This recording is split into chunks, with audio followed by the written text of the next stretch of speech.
Best Be Sure by Stephen R. Smith. Mergen stayed off the open streets, choosing to pick a much more demanding path through the cratered homes and rubble where the bombs had fallen.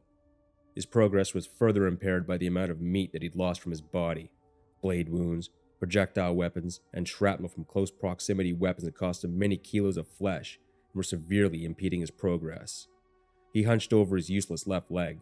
One hand plunged through whatever remained of the muscle to pinch off a severed artery against the bone. His fingers clenched tightly around the femur just above the knee, trapping the throbbing vessel.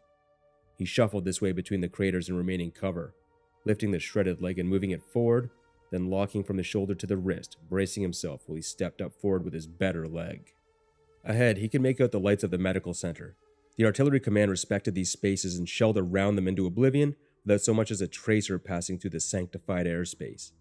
A few streets north of his position, he could hear tracked vehicles grinding their way through the battle-worn streets with screaming and dying soldiers stacked like cordwood inside. Mergen staggered and shuffled as close as he dared to the hospital proper, gauging distance with his good eye based off an encyclopedic knowledge of two-dimensional objects and their relative sizes. Without depth perception, this was his only means for effective navigation, but it wouldn't serve in combat. It'd be best if he avoided further contact until he could grow a new eye. He followed the fence line around what could have been the civilian parking area, turned briefly into a landing zone, and now a dumping ground for anything brought through the front doors that couldn't remain in the hospital itself. Piles of bloodied uniforms, body armor, ample suits reduced to their component pieces after likely being cut away from their operators. Most of the lighting was out, the medical personnel leaving only a pair of spots to illuminate the space immediately outside the back doors, where piles of refuse cast long shadows. Inside the facility would be surgeons, grafting equipment, painkillers, and antibiotics, and certain death. Mergen continued along the fence line away from the building to the back of the lot. At the farthest edge of the asphalt stood a row of steel shipping containers, their doors propped open, and the stench of rotting flesh hung in the air thick like slow buzzing flies. He turned his free hand thumb down, pushing its remaining fingers through the wire mesh of the fence, and let the gravity and the monofilament webbing between the thumb and forefinger split the fencing to the ground. He pushed through the opening and staggered into the darkness of the nearest container.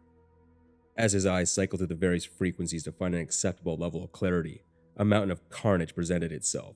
Limbs and limb fragments, all forms of discarded human flesh heaped neatly furthest from the door and thrown without decorum at the other once the smell became a barrier to entry. This was precisely what he needed.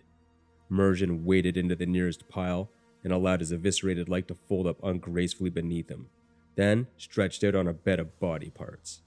The nanos in his system went to work immediately, greedily spreading from his body to the meat below, encasing both his and the discarded body parts in a white, almost silk-like shroud, as they disassembled the waste material and began the slow process of macerating the flesh before refabricating the Mergen unit.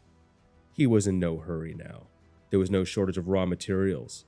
He wouldn't have to make do with a field prep hot patch repair.